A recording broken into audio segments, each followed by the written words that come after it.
Magandang araw po mga kababayan. Welcome po sa Pinilangan Lakawian. Pagsasuluhan po natin ay super crispy fried chicken wings.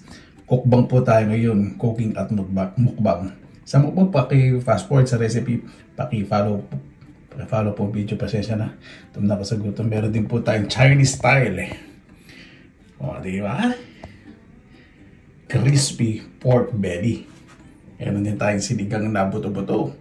Sineparate ko po yung sabaw para maganda po ang ating lawan. Samahan po ninyo ako sa pag-prepare. Autumn na po. Puro yellow at red, orange ang mga dahon ng puno. Bili po muna tayo ng karne. Tagal din po natin hindi nakabili ng karne. Hindi ko po alam kailan yung last time. Mostly bumibili po ako dun sa butcher. Pag walang time sa ordinary shop. Mas masarap bumili sa butcher kasi may balat na pwede ng chicharon, may mga buto-buto, lahat nandun na. May nakikita rin po ako ng mga chismos ang nagmamaritesan, kaya minsan napapatagal ang pagbili ko dun. Yung mga kaibigan ko pa ibang mga Asian country nga dun. Nakakatuwa. Iyan po, napakaganda ng mga karne dito. Saka mumura po ng mga presyo. Kaya nga po pala yung nabili ko pong karne, less than 50 euro. Pero napakarami po. Pakikita ko na lang po sa inyo mamaya. Ayan, nakabili po ako ng boneless spare ribs. Pork po. Tapos, buto-buto. Kaya ko po sinigang. Tapos, ito gawin ko pong Chinese style. I-roast ko po sa oven yung crispy balat. Tapos, ano po tayong chicken wings. Fresh fried chicken ko po. Simple lang. Binudburan ko lang po ito ng asin sa paminta. Tapos etong karne po, babalutan ko ng foil. Kasi palulutongin natin yung balat lang. So takpan natin yung gilid. Ang expose lang natin sa oven yung balat. O, diba? Tapos lalagay ko po sa isang glass baking dish.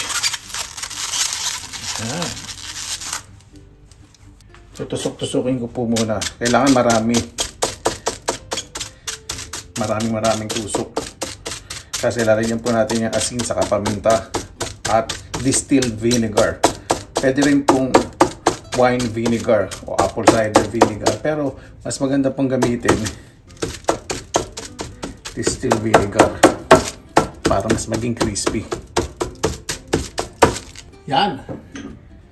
Lagyan po muna natin ng asin.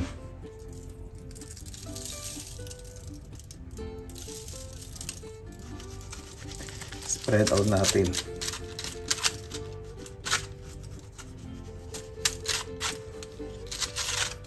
Kailangan even po yung pagkakapahin po ninyo. At lagyan po natin ng paminta.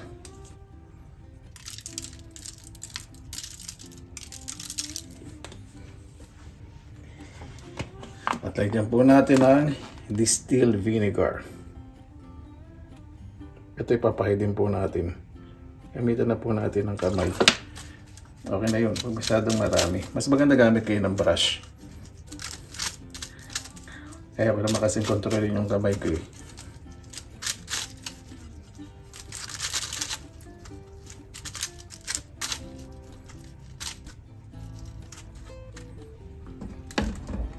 Okay na po yan. I-rest lang po muna natin to ng 10 to 15 minutes bago po natin lagay sa oven. Sa atin naman pong fried chicken wings, lalagyan ko lang po ito ng asin para mag-release ng liquid.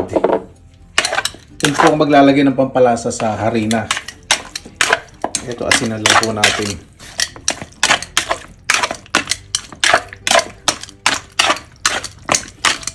Tapos i-rest natin ng 15 minutes para mag-release ng liquid. Ayan, meron po akong all-purpose flour. Kapag 1 kilo po yung manok po ninyo, mga 1/4 na kilo po na harina. Lagay po tayo ng at least 3 tablespoon po. 2 to 3 tablespoon po ng cornstarch. Lagay tayo ng konti lang asin kasi may asin na yung ating manok. Lagay po tayo yung paminta. Mas maganda po ito hindi umalat kasi mayroon pong i-repair pag umalat. Lagay po tayo ng garlic powder. Pwede yung maglagay ng paprika, pero ilalagay ko po chili powder. So depende sa inyo kung paprika o chili powder po ilalagay ninyo. Yan. Para pag naprito rin, nagbibigay ng extra kulay. Ayan po. Haluin lang po natin mabuti.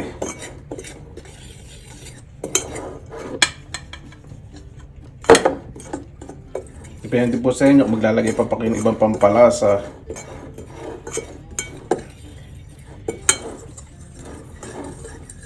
Okay na po yan. Ayan, inusto ko na po ng 15 minutes. Lalagay ko na po sa oven ng 185 degrees Celsius. Pwedeng 200. Depende po sa laki. So, iro-roast ko po ito ng mga 1.5 to 2 hours.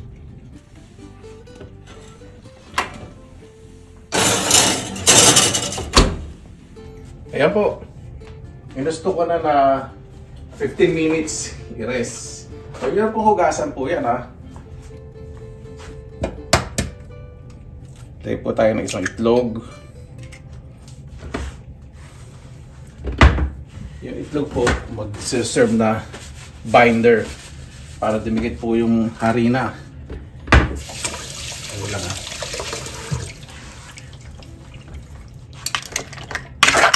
Tayo po natin ito mabuti. Pakapitin po natin itlog. Kuya, bakit hindi mo na lang i-beat yung itlog o batiin mo bago ilagay dyan? Mas maganda po yung ganito kasi dahan-dahan pong kakapit yung itlog.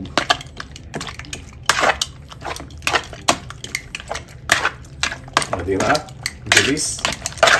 Wala na po yan. Nakapagpainit na po ako ng mantika at bisa na natin magprito. Ayan po.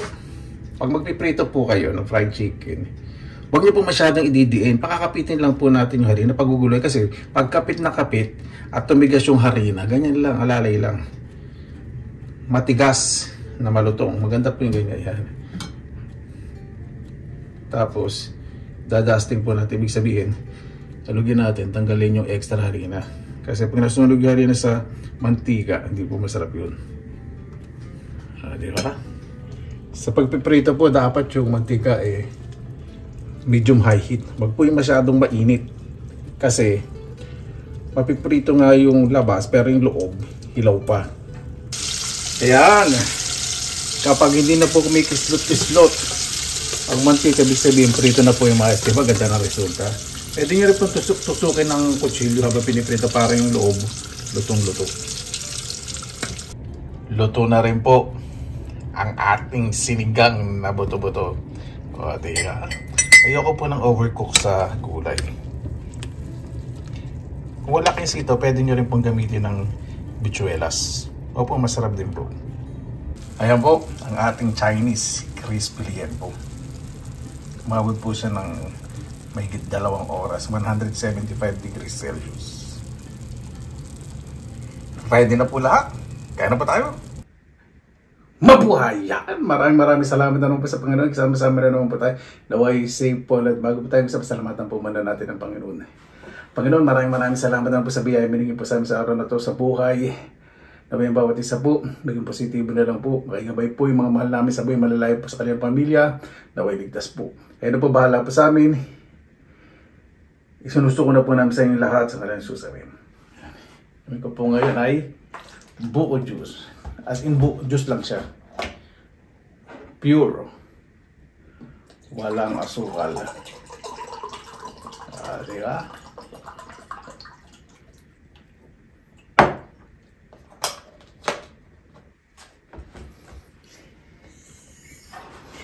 Excited na po ako yun. Dito po muna tayo sa crispy Chinese pork belly. Yan, juicy inside. Crispy ang balat. Panood ko lang po sa YouTube yung recipe. Sarsa galing sa Pilipinas. Konti lang po yung kanin ko ngayon. Hindi po muna natin itong mga ulam.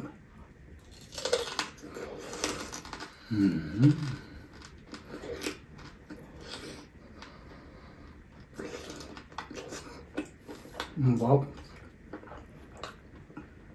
Alam po tulog. May kunat pang konti kasi mainit pa.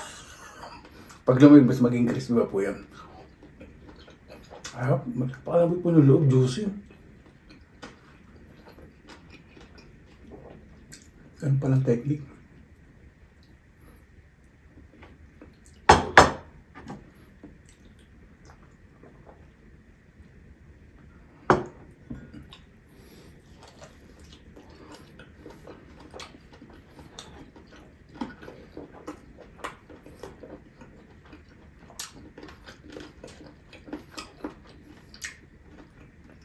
Hindi dry yung loob.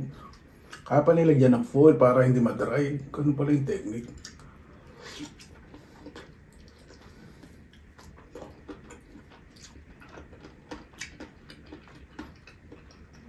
Yung suka, hindi nyo pong malalasahan.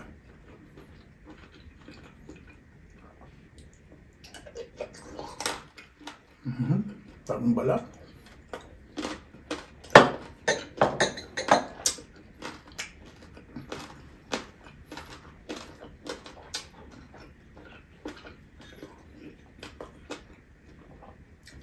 Crispy din mo tayo sa super crispy fried chicken wings. Yeah, crispy.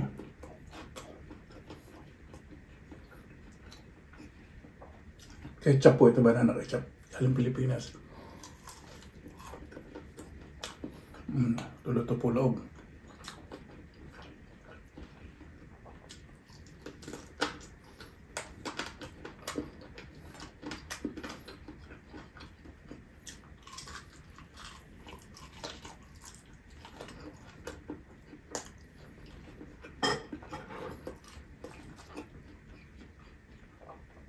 Sarap to the bones.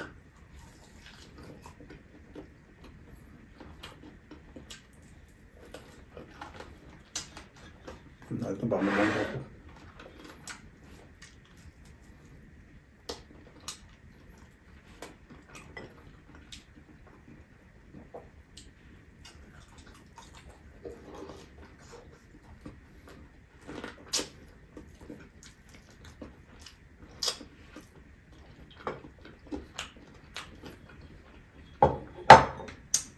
Tayo sa buong na sinigang.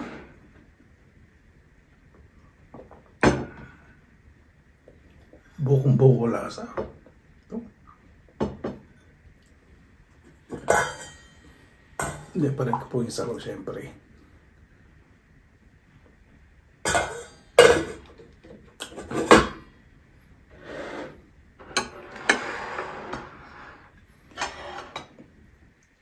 Tayo ng konting sabaw sa kanin para hindi dry.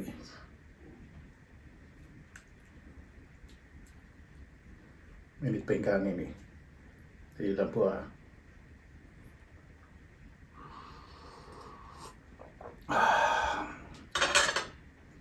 My favorite sinigang na buto-buto.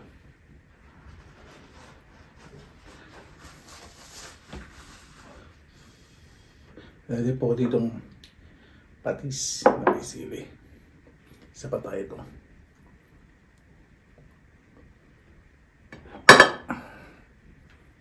Yan, medyo malamig na. Sigurado mas crispy yung balat.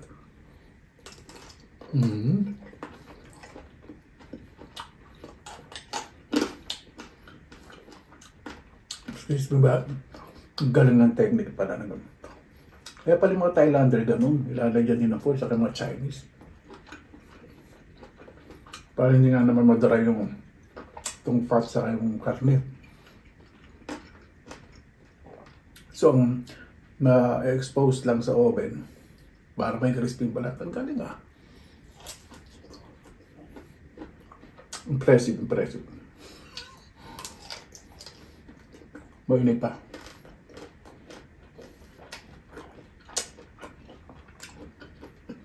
Parang lechon. Lechon na lechon ng lasa.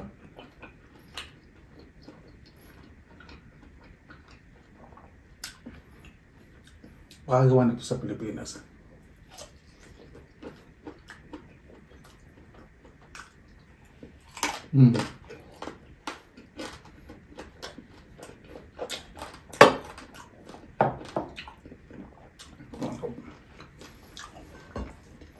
Dahil sa kanigang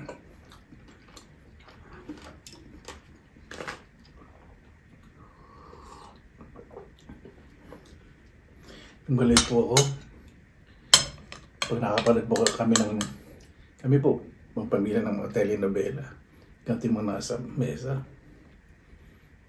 lagi ako titingin po kami sarap naman inisip namin kailan kami makakain ng ganong yung isang bugsuan sa mesa.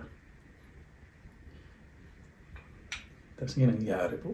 Kabait po ng Panginoon. Nagjojo pa ako nun. Sabi ko sa nanay ko, huwag kayong mag-alala. Magiging mayaman ako. Lahat ng gusto nyo kainin. Kainin ninyo. Hindi naman po ako na yumaman ngayon. Hindi naman po. Sakto lang po. Binigay ng Panginoon. Ayoko pong magangad ng labis-labis kasi masaya na po ako sa ganito.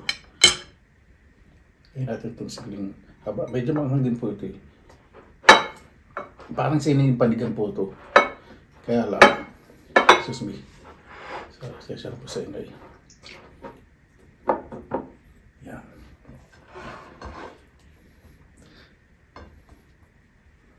Kaya po naglutong gaya kasi ayun po yung mga nasa freezer ko. Hindi. Yun po yung binili po natin. Pinakita ko naman po sa inyo kanina, di ba? Joke lang. Meron pong mga karne sa freezer. Yung bulalo. Hindi pa luto.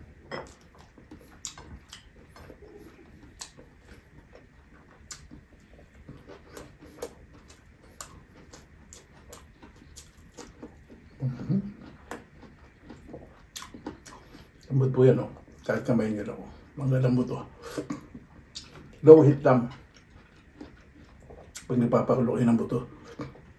Para po hindi madurog at hindi mahiwalay sa buto. Kasi pag malakas sa apoy, naku, mahiwalay sa buto tapos latak-latak na yung sinigang nyo.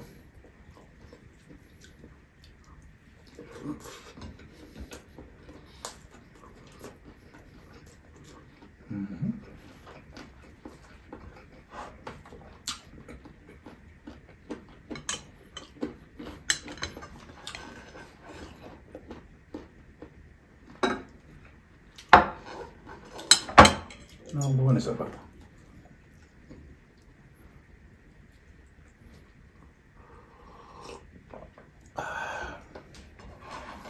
Pero sinigang ano, patis na may sili, tapos ganyan.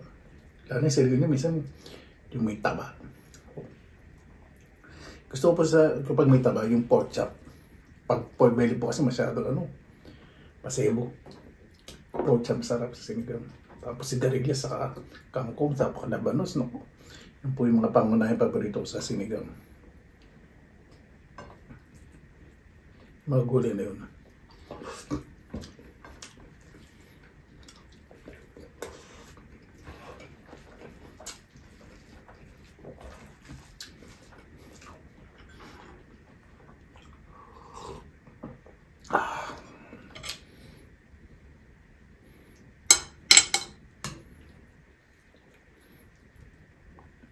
At labanos po, huwag kayo pong mawawala sa sinigang.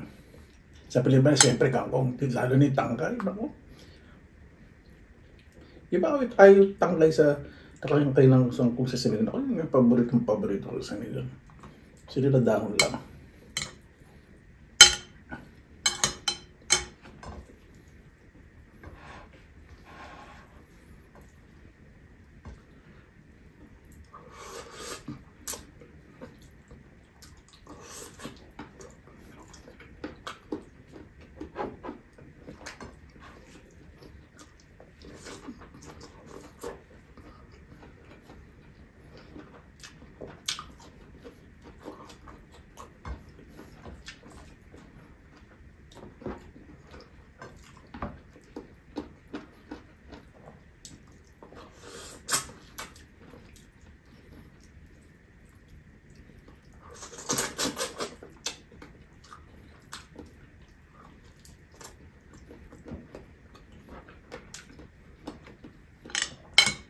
Ito pong okra nandito, baby okra, maliliit.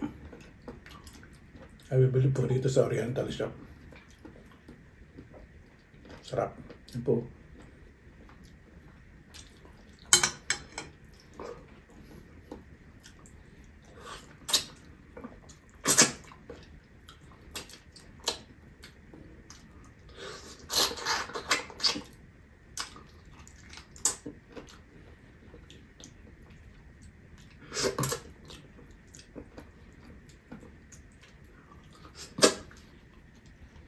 Gusto ko sa buto-buto yung malitid.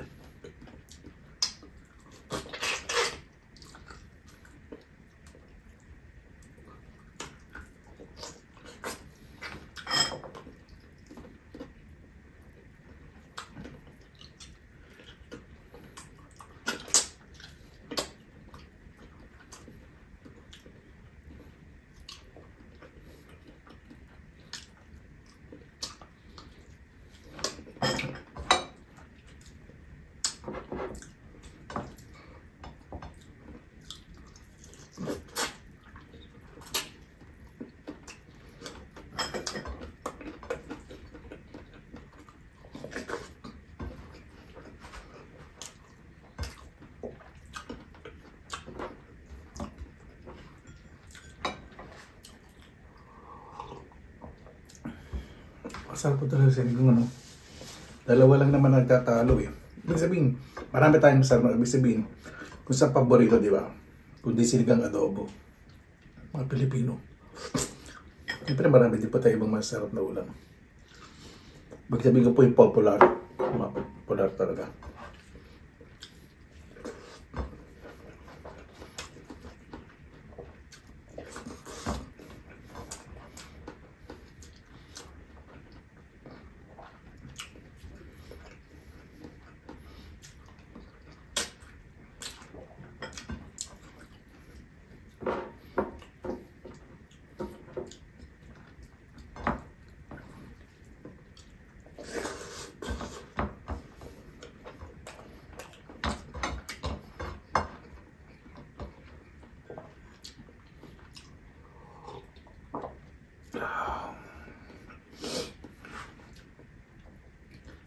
Ang nasisigang ako po, karang ulam, gusto po, na-enjoy ko. Ayaw po madaling pagluluto.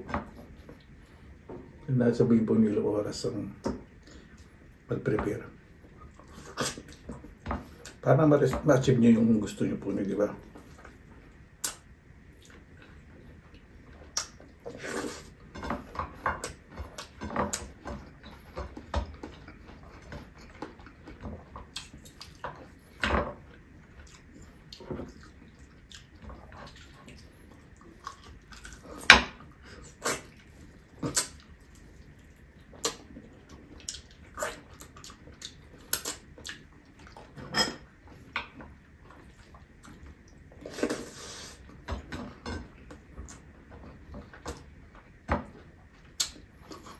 Ito na po ang fried chicken. Pasasya na po kayo ha. Hindi ko masyado na bangin fried chicken.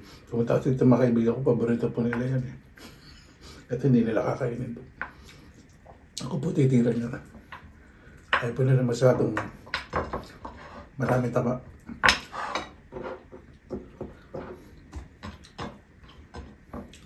Dati buto-butong ganito. Hindi na binibenta. Dumating po ako dito. Binibay sa kanan libre. Pati ba yung mga buto-buto ng baka dati? May laman, dami. Ngayon lahat binibenta na. Dumadami na po mga ibang lahi dito eh.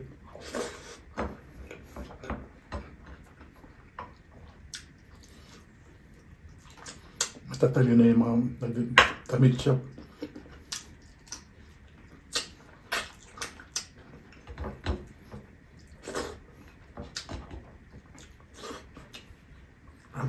Ganyan lang po yung recipe.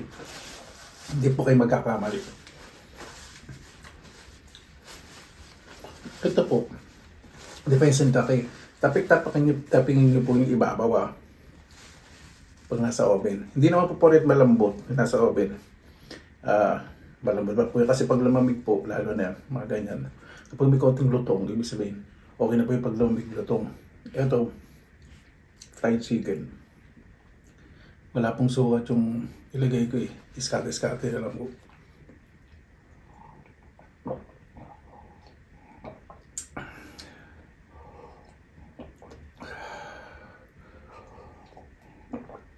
Sarap na sabaw.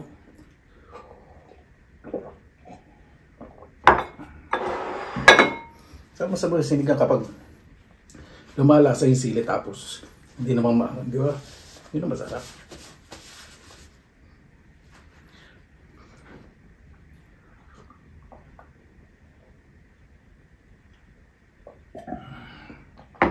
Sarap. Itong buko juice na to.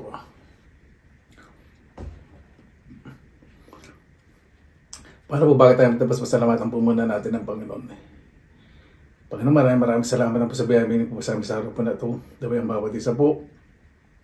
Yung mga pagsaluhan po sa pagkainan. Kung ano po dumating pasalamat ng Panginoon. Dahil ang bawat oras, pagkain, lahat po ay biyaya po galing pa sa inyo, lalo na po ang buhay.